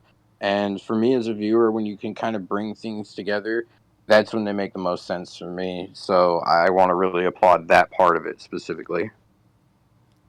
I'll be the I can't. dad and say that. I Go ahead, I go have ahead, to. Jake. I'm so sorry. No, it's okay. I have to shout out Jim there because he's so right. The fact that they were able to perfectly ingratiate everything that's been going on before this in a sensical manner. The reason that 7-minute segments suck most of the time is because people don't understand pro wrestling. And honestly, at this point, I am not sure that I understand pro wrestling more than Rye does, because every single week, whether it's TV or pay-per-view, Rye blows me the fuck away. And it drives me to be better in my own right. That's why this was so great. Like the Trey tie-in, and now we have 2 separate feuds going on. And my initial thought when they were like, it seemed a foregone conclusion. It was, oh, I want to fight you on the biggest stage. And it was like, my initial thought was, Rachel Lachlan, like your 4th match, you're going to have a Lucian match. I don't know about that. And then Mad Dog comes out and everything is, my brain is totally shifted. I'm like, okay, hold on. There's more going on. So my assumptions were shut down immediately, which is what you should want to do as a pro wrestling producer. Right. So one more point I got to throw in here, Jake, is that Rachel Lachlan has a match on Ambition against a mystery opponent that we do not know who it is yet. So that's great. I'm glad. I hope it's Pearl, since you're promoted now, you fucking pussy. No comment on that. But nah, like just to be dad, 7 minutes is 7 minutes. But if you're gonna do that, then you best not shit to bed, because then you're gonna ruin it for everybody else. But Basically. She didn't. No, obviously, I did. Like I said, I didn't even look at this 7. quality. If you're gonna go over 5, you better be this good. That's what I'm trying to say. 100%. Like do that, because if not, that's gonna be an issue, and you'll be alerted immediately. Okay, so what do we have next in the docket, Jake Allen? Woo! We have the OCW World Championship match. Okay, that's before or after the promotion? It was after. It was after. Wow, okay. Yeah, you don't have the promotion uploaded. That's what I'm going. Oh, got you. But yes, let's talk about Rookie Promotions. This was the big surprise of the. We had the Mass Effect promo. When's the Mass Effect promo? Is it after the world title? No, it's after the world title. Okay, so we'll do the world title promotions first, and then OCW. We'll do the world title first. So the world title. No, promotions are before the world title, right? No, Yes. Maybe not. I don't. Yes. No, because we had it was the Mass Effect had their promo, and then the promotion video. No, right Mass after. Effect is after the world title. I'm going to pull up. Listen to me. I'm looking at the YouTube channel. So yeah, if no, you I know, uploaded but them in I'm the trying wrong to tell. order, What I'm that's trying to fine. tell you is that on the actual stream, right? We On the had stream, it was the Mass before, Effect promo, and then right after okay, was the okay. graduation, because that's I can only go off the YouTube order. yeah. I don't know So the question I need to ask now is the Mass Effect promo after the World Championship? Yes. Okay, so we're going to talk about the World Championship first. So World Championship, we'll go with Jake. We'll go with. We actually have a video first. So let's load up the video for the viewers that are still watching us. Thank you for watching us. Very nice video, done it well. I knew someone was gonna fucking use Kendrick, and the fact that Kendrick is very liberal with his license for this whole thing works out excellent. Yeah, we're careful, because this is definitely getting pulled down in a couple of days. No, these are fine. Not this one. No, this one is. It's supposed to be, but then again, Twitch is stupid, so who knows? Yeah, I said it. Whatever. But no, the hype package is fucking really well done. The transitions and the little storytelling. So we'll hit it with. We'll do Jake, Jim, then Brian. I'd be repeating myself if I just said the same thing about the other hype packages. Okay, so do like you do with both. Like it was great. Jim, the idea is to put over the story that you're walking into the match. You want to give people that are just tuning in, that maybe didn't see all the RPs, that maybe didn't see all of the video segments before, an idea of why these two are fighting. There was no better example of this one. This was my favorite hype package of the night that I did not do, and it's not close. Just tremendous work from the video effects to the timing of the music. Even I said it in the viewing chat actually that like like normalizing hip hop instead of butt rock in wrestling. I love that. And I like mixed that in later on in the Deborah Soto package, and I did it with Nipsey Hussle or whatever. But yeah, they used the perfect segments for the timing, and it's something that I could see, like, the way that I make stuff. I would love to do it this way, and it led you perfectly into the world championship match that you were about to see. It gave you all of the indication. It's playing on stream right now. That's what I was waiting for. Mhm. My favorite fucking part is the part where it mentions how similar they are, and then they do the side-by-side cut of them winning the international title, the tag title, and the world title. And then like as soon as that happened, I remembered on commentary, I said, it's a miracle that these two have not clashed before now, like on a major stage. Whew. I'm going to tell you this right now. If I don't get match 3 at Resolution, you're both fired. You have no power here, though. I will find the power you do have to fire you both. I have you did give to us see make us a Atlanta rubber match. You did make us Atlanta. I'm so invested in this, especially because the first chapter was Parka, and this will be my commentary in the match. The first chapter was Parka being just completely dismissed as a babyface, and he loses. Even through all of the shit he had went through at OCW 19 and everything. And then the second chapter was him accepting that no matter what he does, you guys are just going to shit on him always. It doesn't matter. And that chapter led to some of the most compelling stuff that we saw. I'm watching the segment where he held up the eye patch here, the contract signing, all of the great voiceover stuff that they did. A lot of times the AI voice stuff feels forced, but these guys do a good job. And I know Parker's voice actor is not AI, so shout out to him as well. But like the two chapters, like what does the third chapter look like? I have to see it. And I love both of these guys. Great match. Shout out to them. But this is not over. The way that this match ended, it can't be. For me, it can't be. That's all I got. Who's the third man? Yeah. Jim, you're up. I mean, Jake said it so well, but there was an element of storytelling with this one really that kind of grabbed me. That's really what you're going for with the hype packages, is to, if someone's never seen this before, to tell that story to them, to make them understand why this feud is important and why it's over a world championship. So for me, I really enjoyed a lot of the cinematic stuff that was done too, the extra mile stuff, the extra cuts, the slow-mos, the 3x3, I'm sorry, the side-by-sides, the cuts of things 3 times, just a lot of attention to detail in it overall. So with that being said, I think that's what I got. Okay. So putting a pin or a baton in it, Parker, you're up. Wrap it all up together. The show, the video and the match. Max is just one of the best to do it, man. His editing keeps getting better and better, and I'm just eternally grateful to be able to be feuding for a world title with one of my best friends. Fun match to do. Parker 3 times, baby. Let's go. Jake, you had something to say about the finishing sequence? Did I? Yeah. I don't think so. That shit was hot.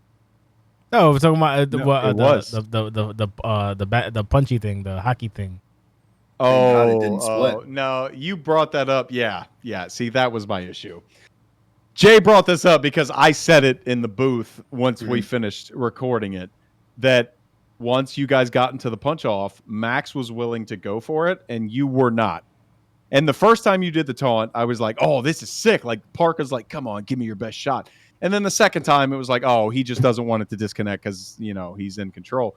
And I'm like, come on, just go for it. Just fuck any conspiracy or bullshit theory you have about what makes something disconnect. Just fucking go for it. The fact that he's going to go for it and you are not, it works on a heel level, but I didn't think you were doing it on a heel level. I thought you were doing it because you didn't want the match to split, which is a reasonable expectation. Fun fact when you're done. Yeah, that was my only thing. It worked in the sense of the match because the way that you handled it worked that way. It didn't give anybody any kind of discerning advantage because at the end of the day, you just have to mash to get there anyway. But I am never going to be a fan of people playing away from a disconnect. Just play. And then if it disconnects, it disconnects. It's whatever. Just fight. That's what OCW, that's what makes these organic moments so fun. Just fight. But yeah, that's what Jay is bringing up. I don't think it really had any major play on the end of the match. And honestly, the end of the match was made even better. That bounce off the ropes, fucking Trouble in Tijuana leading into the actual finish. Terrific stuff. But go ahead, say what you got to say. What you're saying is totally fair. For that instance, though, completely open here, I was stoned and I thought I was hitting him. And then I rewatched the match and seen that because I was like, why is he not hitting me back? But yeah, I was just disassociating because I wasn't really concerned about a split because after the first hit worked, I was like, oh, it'll be fine. But yeah, no, I just don't know how to play because I didn't realize my thing was on the right. I thought mine was on the left. I got to tell you, you're not going to convince me that you don't know how to play. I am also stoned and drunk all the time. There is no way that somebody who is as good as you are at OCW, not at the video game. I don't give a fuck about that because you have found your niche as one of the best in-ring competitors. You could tell me that and I'll deal with it for like a while, but you're not going to convince me that you did not know you were on the right side. That's never going to happen. Totally fair. Totally okay. Because I'm telling you, with my heart of hearts, I genuinely thought I was the left. I'll accept it. Genuinely. I don't believe it right now, but I accept. No, it's fine. But I accept that you're telling the truth.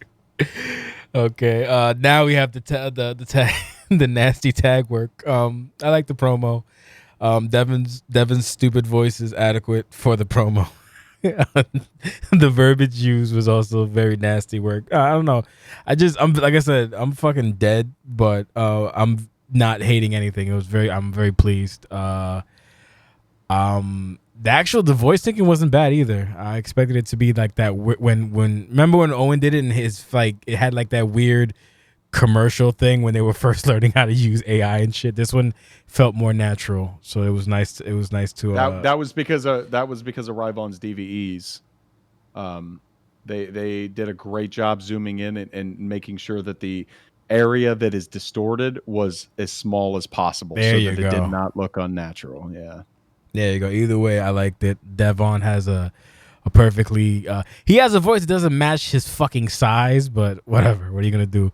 Ryvon's voice matches. Ryvon sounds like me when I wake up in the morning. Devin just sounds bored. Devin, come on. I need you to bet and I need you to be more interested. Yeah, you fucking rookie.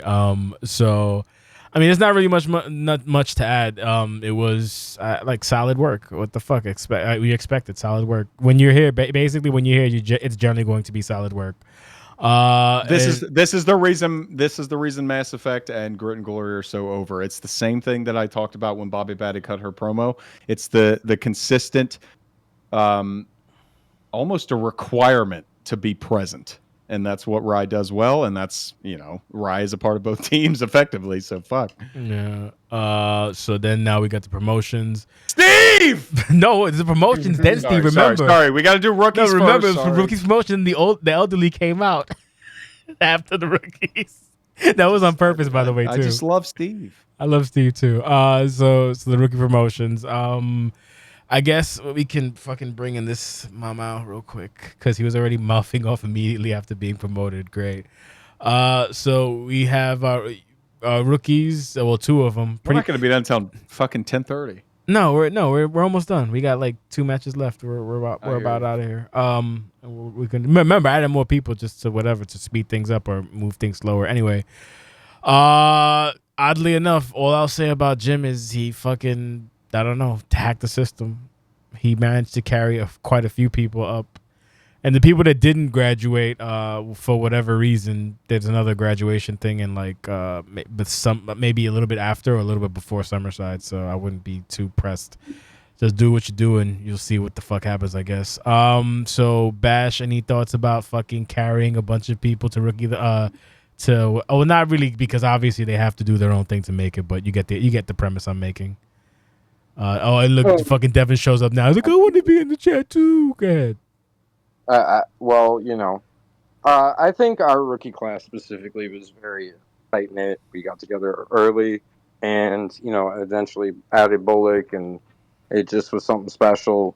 Devin Flash a part of that. Just he was necessarily kind of the outsider to that, if you will, did his own thing, but overall we had a really tight knit group, and it's kind of shown, and we've all learned together, kind of worked together, networked together our resources and the things that we've been good at, and learned from one another as well as others, taking advice, and we've gotten here. And I think we've done a pretty good job in terms of just being present and then creating a presence, and that was kind of the goal here. And now our names are we're just regular people within the card, I guess you would call it. We kind of established our places, and we're all kind of trying to claw to that next step and figure out what those next goals are. Now you're fuck up, so when you mess up, it's a big deal. Well, I try to have attention to detail, Jay. I try to do it A little bit.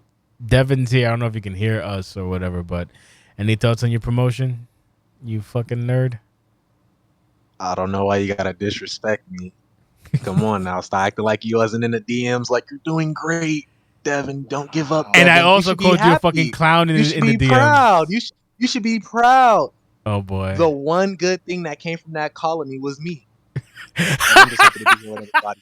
So many creative minds. I wouldn't be here without Riot. That's all I gotta say. And my boys Zanezi, I wouldn't be here without them. Just so many people willing to help me.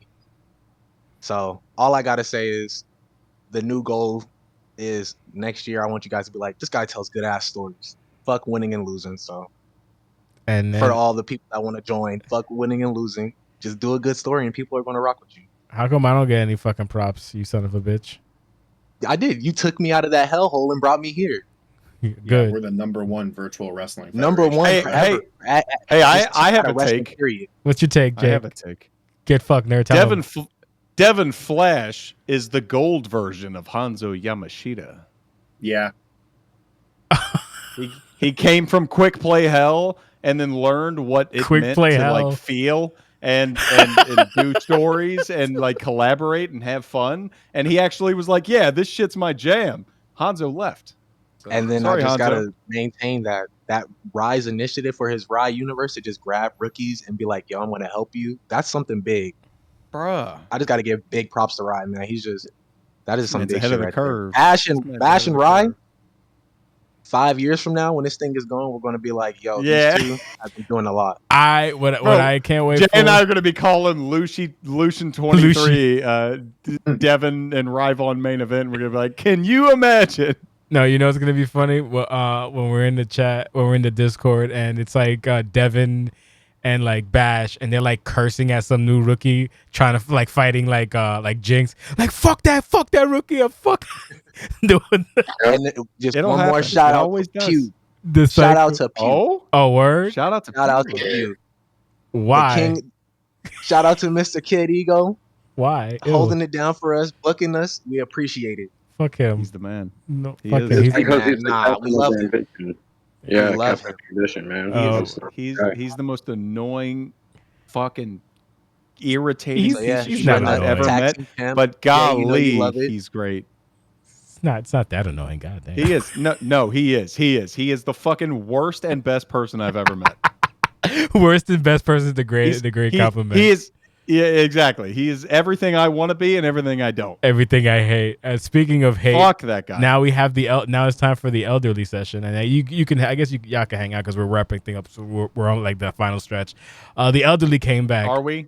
Yeah, we are. Yes, we're close. are. We have Steve coming out. You were very fucking excited for the Steve. Oh, bro, I still am. Fucking very excited. A lot of who is that? A lot of oh shit, and a lot of I know Rex was very excited too. It's like yeah, I'm excited. I talked to him a lot in the dark match parties when I would wrestle him, and I kept telling him, "You should do something for the shows. You should do something for the shows." So I'm glad he's doing something. Yeah, I couldn't wait. You're gonna get interacting with Steve was amazing. I love interacting with him. Because Steve is great. That's why he doesn't count as a golden. DMs and I haven't even talked to him.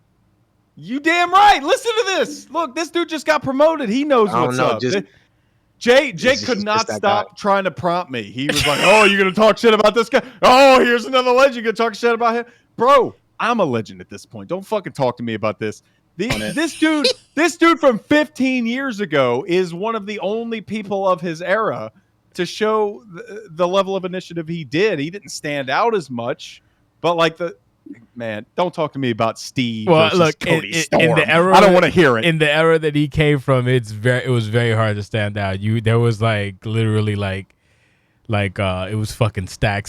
That's my point. He wasn't operating in an era that was super easy, and he was like, I don't even know how to put it. But when I first joined OCW, I saw one of the things that drew me in was the Steve and Court Marshall, all their written in video set. Man, that shit was one of my most anticipated Lucian matches. They did great. And Steve just killed him. So and then he comes back at SummerSlam. I've been waiting for Steve, bro. I've been waiting. I've talked to him. We played NHL together for a couple days. Oh, God.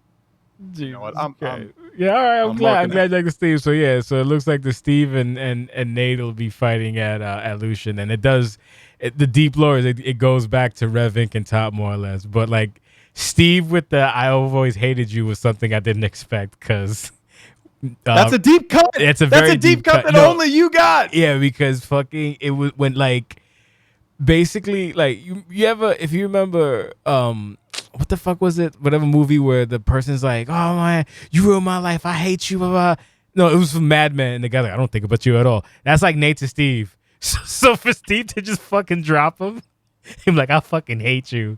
So it'll be interesting to see the two elderly men fucking fight it out. I know Steve's gonna start asking me for fucking dark matches, and I'm telling him to go fucking. No, Nate better start asking you for dark matches. Steve has been training for months. I know Steve has been training for months, but he still gets his shit kicked in by Rex. It's funny. Yeah, Rex is very good. Rex is the top of the league. Nate would get devoured by Rex. Bro, don't do that. Rex is that man. I'm gonna do that. Come on, don't do that to yourself. The fact that I win a 3-match series with him and I actually won one is a shocker to me. Well, you know, Rex is crazy, bro. Yeah, Rex is a fucking monster. He's an animal. So Rex now under 4. He's an animal. So you don't want to fuck with him. In keeping with the tradition of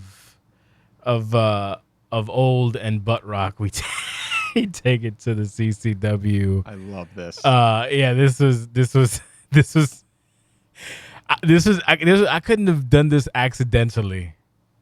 To go from here's rookies to here's the old people, and then here's the old people's music with new people with almost as old people. Fucking B17. No, it was a good video. I don't even know. Like, did we figure out if that was Russ doing ISU phase or if that's AI or what? No. It was definitely AI. Even if it was, it sounded very much like it Russ. wasn't. We'll get to it. Like, I did the voice acting for Deborah, but I don't think it was the same thing for ISU. I think his was just an AI voice. But even still, his entire character, he's existed for half a decade, and he has never been an English speaker. So like, it makes sense. I don't think it's racist. No. I just mean because it sounded like it was Russ doing the voice. I hope it was. At this point, I hope it was because I would love to know that. That would be fucking great. Oh. Listen to me, B17. I will kill you.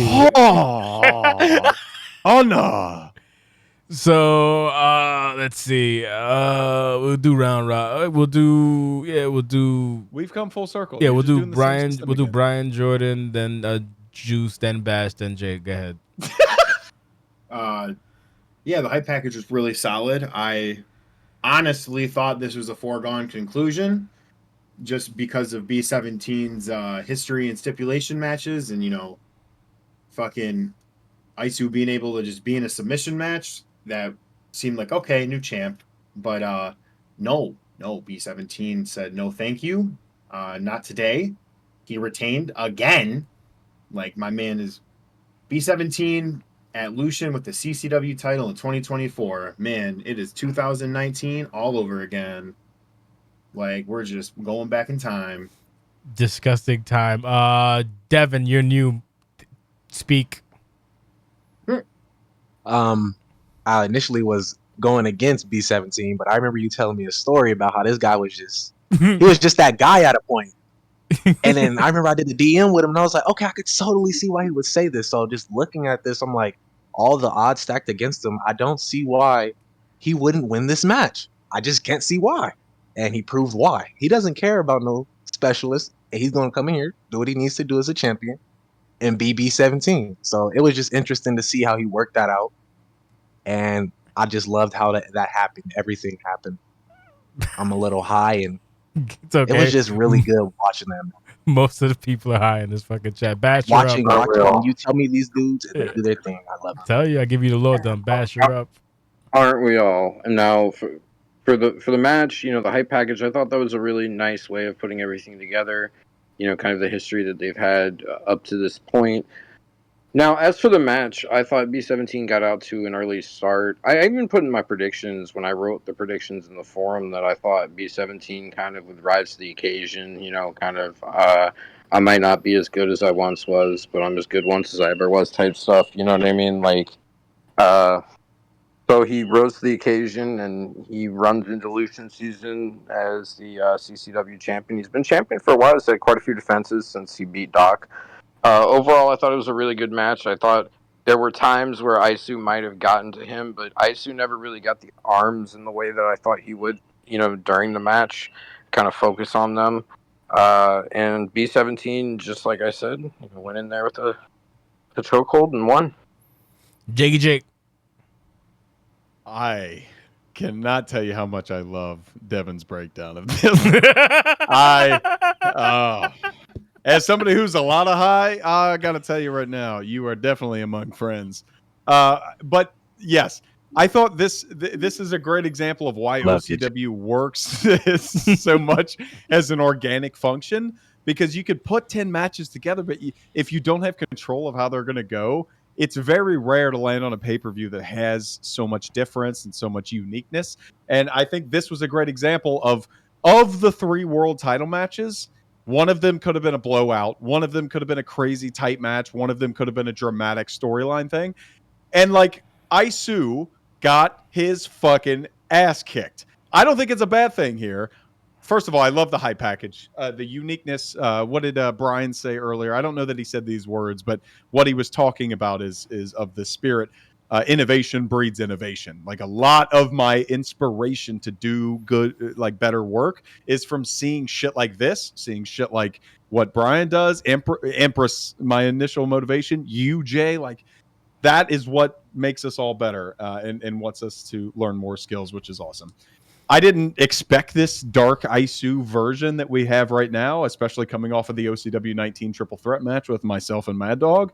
I love that he went this way and that they had it in a series.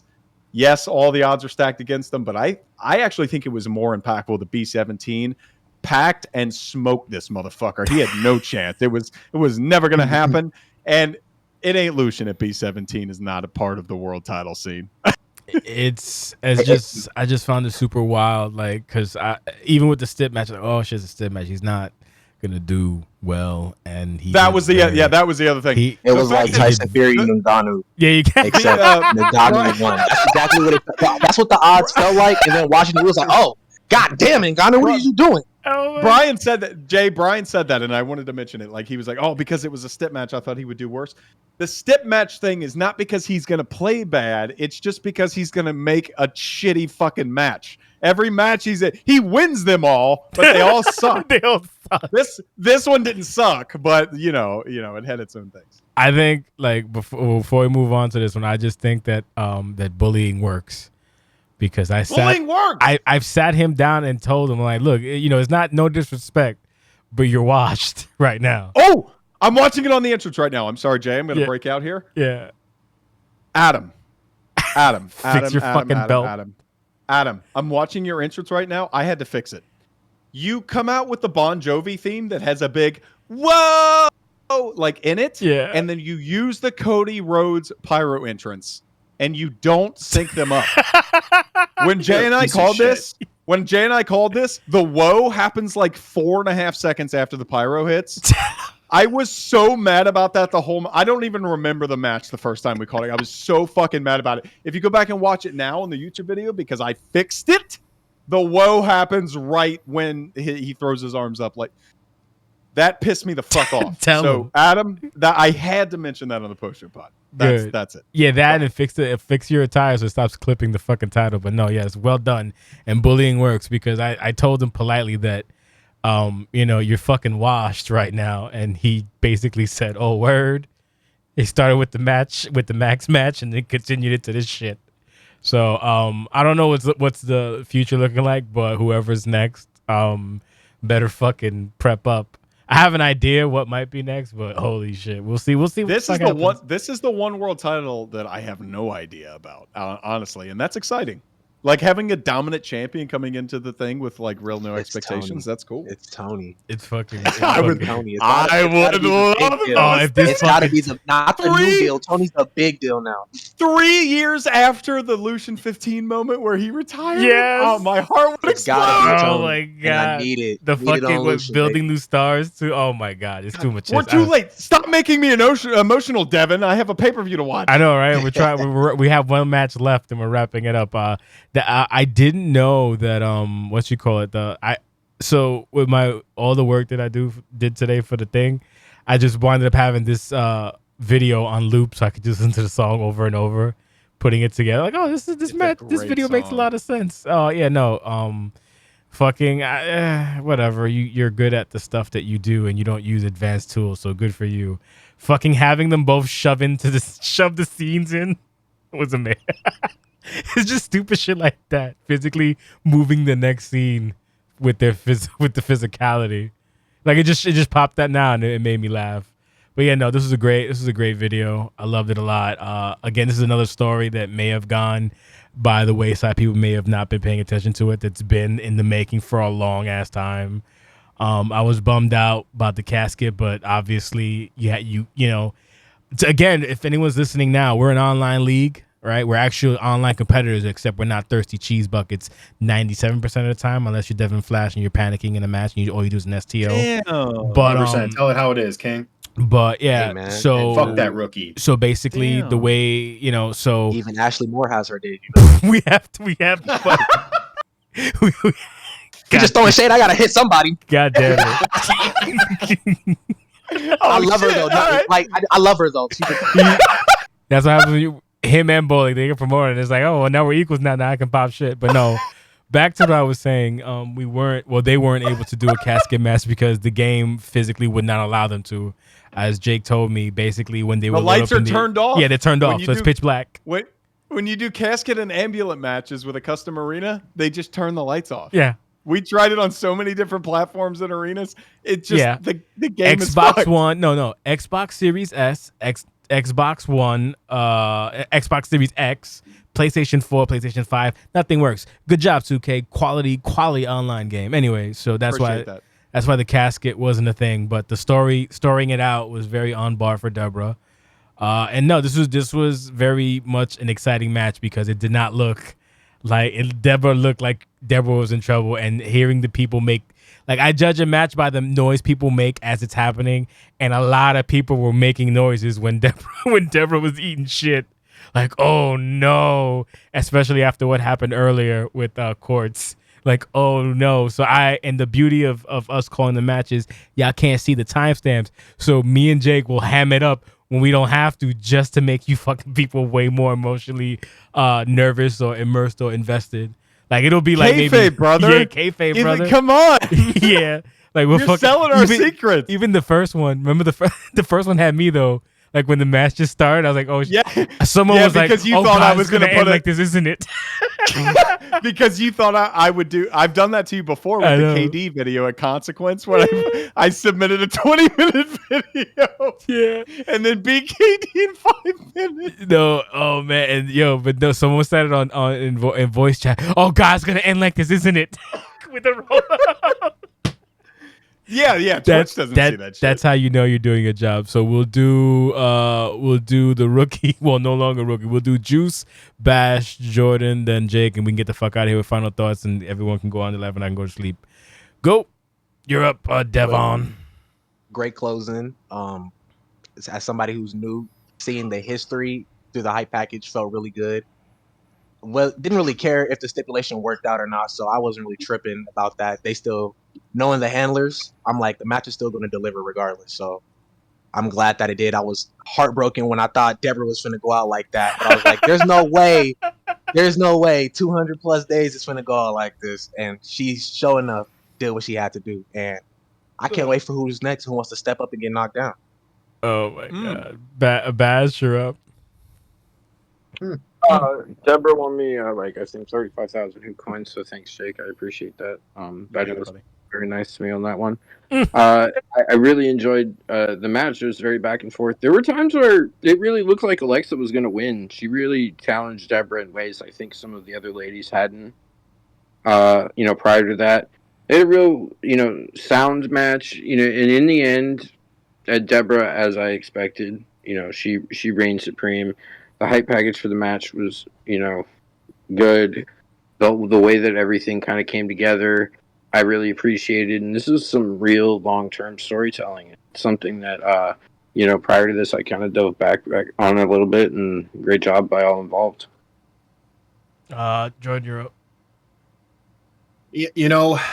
I think this was just Deborah showing that she's a true champion.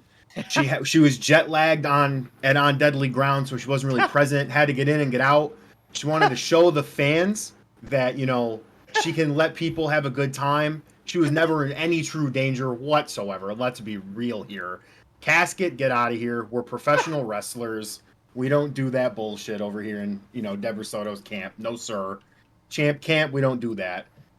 But easy night in the office for her on dilution. History keeps going on. The best to ever do it. Why she's not in the Hall of Fame already is fucking crazy. But when she main events Lucian this year, we'll just put a little cherry on top.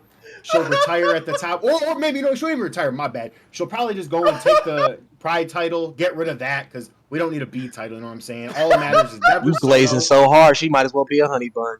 Jesus Yeah. Fags, bro. Jesus Christ. I mean, damn, she is 6 foot honey bun, but damn. Yes, sir. This is the same guy that was fucking having an emotional breakdown during the last 5 minutes of the match. No, I don't know what you're talking about. Sully, he thought I was gonna lose. Yo, those. He's like, come on, please, No chance. please. He was already crying. He was saying please on Discord. Hey, look, No Brian, at all, bro. Brian, you don't have to be ashamed. By that point, I was also crying. I had no idea how I did any of that. Please. I turned into a cyborg. I don't get it. I'll talk after Jake, but yeah, go ahead, Jake. Is your this man? Please, please. Oh my god. So this is what I was talking about earlier when I mentioned that I'll sometimes just like hear a song and go like I'll just snap into like fucking I can't even think of the guy's name. The guy who counts the jelly beans in the jar. What's he? Running Man, River Man. I'm super high. What is his name? Anyway, just go on with it. I don't fucking. Yeah. I felt like a savant when I heard the song. Oh, Rain Man. Oh my god. Rain Man, thank you, River Man. I fucking Rain Man is what I was going for. I appreciate it. All right, thank you. All right, we're back on track. Everything's fine. Everything's not for long. Not if they keep making video packages about me. River Man, brother. Go ahead. Yes. All right. Last segment. Yes, the video package when I heard the initial song, because I love that. I love Spirit Box. The song is by Spirit Box, and I'm very sorry. I'm not an idiot. Meg the Stallion? I'm not. Yeah, Megan the Stallion. Thank you. I'm not an idiot. I'm just fucked. Just Spirit Box and Megan the Stallion. I love that fucking song. I even love the original Cobra song. It's a remix of her song. And when I heard it, I was thinking like, oh my God, it's this like, the rapper chick and then the dark chick, and I could cut between them. And in my brain, I was like, oh my God, Deborah could just throw the scene in and it's her.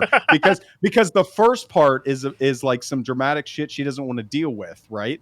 And then you get to her first verse and she throws the scene in. She's like, no, fuck all that noise. And she talks about the sadness and the dark times in her life. And we have the release of Deborah Soto at the end of December 2022. So I was like, oh, I got to make a Twitter picture of this. And I did all that. And I loved it. I really did. And then throwing it back to Alexa's side and everything. There's a couple things I had to cut because it didn't really make sense, but I don't think it hurt the video at all. So I'm glad everybody enjoyed that. And then the match itself was very disappointing. I hated it because of the fact that Cass actually surprised me with the stipulation because we had been building this for a while. Even when we went through Animal House, we had an issue. I don't even remember what it was, and I'm not going to try to right now, given the state I'm in. But we had an issue with the match. We had the match, and we had it recorded and everything. Cass can probably remind me. But we had an issue with it that we couldn't do it. And so we did the segment, right, where Alexa didn't come out, and then I did the Valkyrie swap and everything at Animal House, too. So, and then I was like, oh, this actually be a much better way to like build to the future. So after and I told you this on the On Deadly Ground thing, after I won, not only in the fucking ridiculous triple threat, but then I beat FloJo afterwards. I'm like, I guess at this point I do Alexa for the title. And so we did that whole thing, which I think worked out great. And it just so happened that I kicked out of all of her finishers nonsensically. I can't make sense of any of it. Honestly, like something I just lost on single orange on a signature with Quartz like 2 matches ago. And this one, I just hope everybody liked my attire. I worked really hard on it. That's it. It was a good attire. It was a good Let's go, Deborah! Yeah, that's the last before I go. The last I think the last 3 minutes of that fucking match was nail biter. Chaos, reversal after reversal, and did not get that kick in no matter that fucking axe kick. That fucker told me he wasn't going to let me hit it beforehand, and he was right. It was like when I told Pew he wasn't going to drop kick me. It was a certain dedication to not getting axe kicked. Yeah, absolutely. No, that last couple seconds was very just. And then you just said fuck it. I rake, and then Kaz like, I'm gonna block this one. No, bitch, I got something else. Block's not a crapple. I'm eye raking you again forever. Oh, fucking God, no. And then I don't know, man. It was a fun match. I dug it, so it was indicative of where it needs to be. And hey, we had like what was it? 3 women's matches, I think, or 4. Yep. 3 women's matches, 3 tag matches, 3 women's, 3 tags, 6 titles, 6 titles. Yeah. So gimmicks. So stick it up your ass, everybody. We're progressive as shit. We're not even trying. We're just fucking dope because our divisions are the shit. Anyway, that being said, we're done.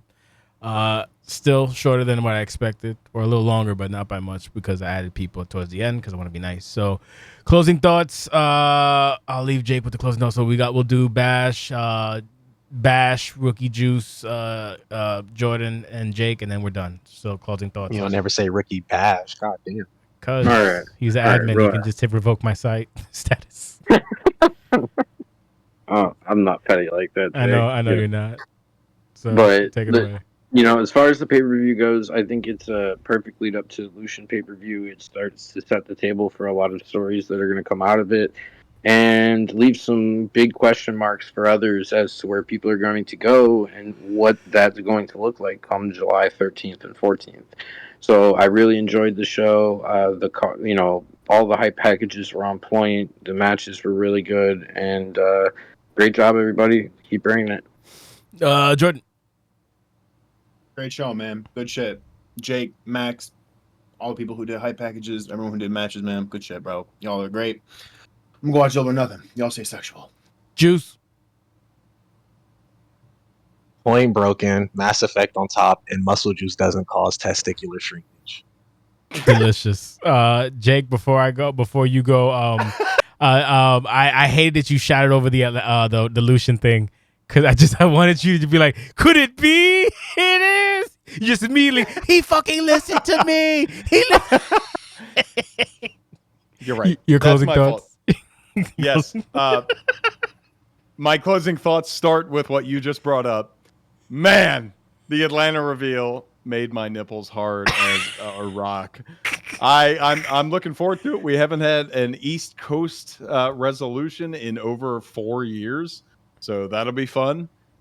Big shout out to everybody. Like it gets better every single pay-per-view, but understanding the assignment as we coined it so many years ago, Jay. I went back and watched. We said that at resolution 13, and man, or 14, excuse me. No, definitely 13. Yeah, because 12 was the one without commentary. But anyway, everybody like stepping their game up whenever a big pay-per-view comes up. Even rookies, seeing like Rachel Loughlin was super cool. It's just a good time. It's a good way to spend 3.5 fucking hours. This post-show pod is not, because this is a waste of time. But the show itself, the way you produce it, the way that everybody buys into the same things, like that's what OCW is about. It's not, who gives a fuck if you win or lose, honestly. You can build stuff for the future. Rex lost in the worst, most debilitating way 4 years ago. He had his world title off of what I thought was one of the best storylines the year before with him and Jacob Trance in that best of 3. He had the Scum City cage match. Like, you do all of that and you're on top of the world. You lose to Cass like this, and it takes you 4 years to pay it off, and it just makes it so worth it. So that's why OCW is the best. Yeah, I got nothing else. Fucking stupendous. Go enjoy. Thank you, Jay. You're welcome. Thank you. And enjoy your stuff. So we're done. My name's JCS. That was the whole crew. We'll be back I don't know what, not this next week, but the week after, with Riot 621 or some shit like that, whatever it's called. But thank you for joining us. Hope you enjoyed the show. Tell your friends. PvP is #1 when it's not done by cheeseballs on weird Discord sites. Okay. You can't join our Discord site either. It's private. Have a good night. God bless. And y'all take it easy. Bye.